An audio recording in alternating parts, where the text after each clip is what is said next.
Have you tried business networking events, but you're really not sure you can see the point? You've invested your time, you've invested your money, but you've got no return on that investment. So really, is this a benefit to your business?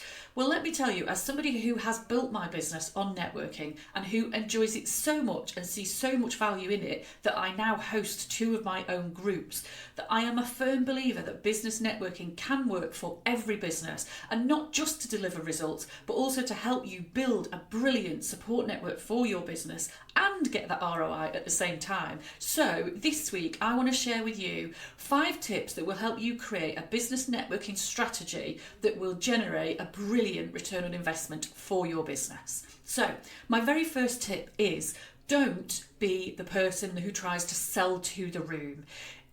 We all know that person at networking shakes everybody's hands, thrusts a business card or a brochure straight into your hand, downloads a ton of information about what they do, doesn't ask you a single question. But it's very easy, particularly as a new networker, it's easy to think, I'm here to sell, this is part of my marketing, who can I sell to? And inadvertently come across as that pushy person. Bear in mind that absolutely nobody is going to a networking event because they're looking to buy something. So if you're immediately trying to sell, you've got an instant mismatch. So bear in mind, this is about building long-term, really deep, solid connections with people. So don't try and sell to the room straight away.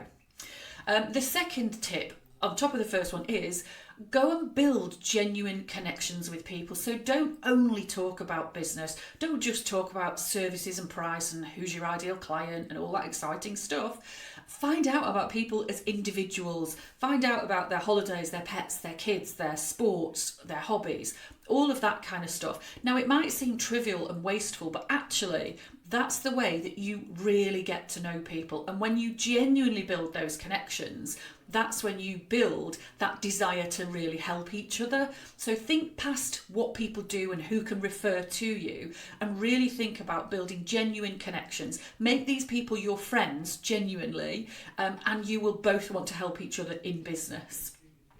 And tip number 3 is to focus on reciprocity. There is a huge power in reciprocity, and essentially what this means is, if you can find a way to help somebody else first, then they will feel that pull of reciprocity towards you. So if you can make a good introduction, or suggest a great collaboration, or just suggest something that's really helpful to that other person, that builds their feeling of loyalty and reciprocity towards you. So if you go there with an attitude of who can I help and how can I help, that in itself is much more likely to pay it forward and, complete the loop, so that will then gradually over time turn into wonderful referrals for you. So build reciprocity and help others first. And tip number 4 is, please make sure you do the follow-up. The fortune is in the follow-up. If you go to networking events, and you might go to the same group every week or every 2 weeks for a year, but if you never speak to anybody outside of that group, if you're not connected to them on social media, then your connection is still actually quite shallow. And remember, those referrals come when you strengthen those true connections. So after an event, follow up with people, book in for a one-to-one. You don't have to do that with absolutely everybody, but focus on the people in the room who actually you get on with the best, because you're more likely to build those connections and create that reciprocity. But go and have one-to-ones with people and really find out more about them.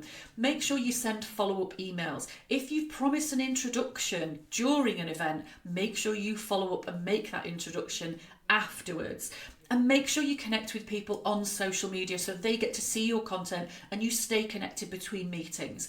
And if there are additional conversations, if your group has a WhatsApp group, if there's a Facebook page or anything like that, stay a part of that conversation in between the meetings, because all of that strengthens those relationships and increases the likelihood that you will generate referrals.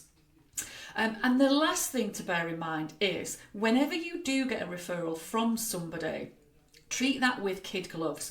Bear in mind, if somebody refers you to one of their clients, they are trusting you with a piece of their reputation because they've told their client that you're the person that client needs to speak to.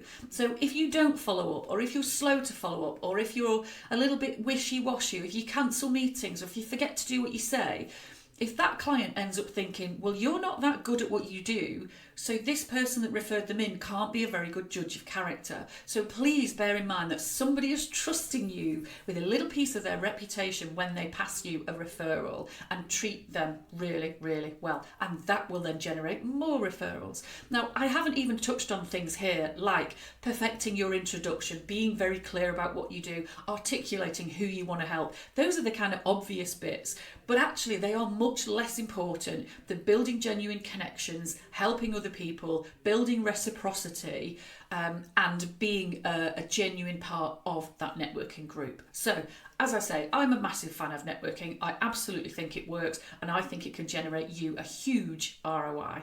If you're still a bit flummoxed after these tips and you would like some help, get in touch with me at tailory.co.uk and let's have a chat.